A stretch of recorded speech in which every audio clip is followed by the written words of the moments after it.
សួស្តីអតិថិជនខ្លាំងទឹក6 A តគ្នាថ្ងៃនេះខ្ញុំមកនៅមកបងពីប្រភេទ motor model ថ្មី Brand Imox model នេះដែរគឺមានឈ្មោះថា Ultra Pump Power សម្រាប់ motor នេះដែរគឺកម្លាំងរបស់វាខ្លាំង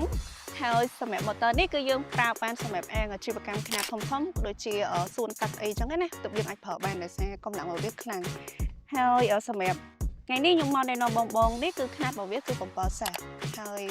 កម្លាំងរបស់វា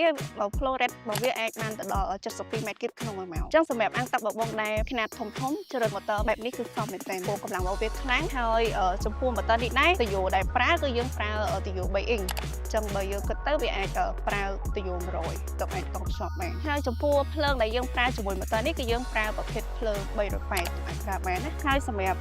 នៅខាងនេះគឺយើងអាចមួបើកមានត្រង់សម្រាប់អីពេលបង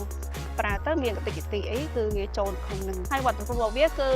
ផ្នែក IPX5 អូខេអញ្ចឹងបើសិនជាបងមានចំណាប់អារម្មណ៍អាចទៅមកកាន់ page ឃ្លាំងអាំងទឹក 6A បានឬក៏អាចទៅមកកាន់លេខទូរស័ព្ទខាងលើបានផងដែរយើងមាននៅក្នុង stock ស្រាប់ហើយបើសិនមានចម្ងល់តំណាំបន្ថែមក៏អាចធ្វើបានដែរអរគុណវីដេអូនេះគឺមានតែប៉ុណ្្នឹងទេជួបគ្នានៅវីដេអូក្រោយអូខេបាយបាយ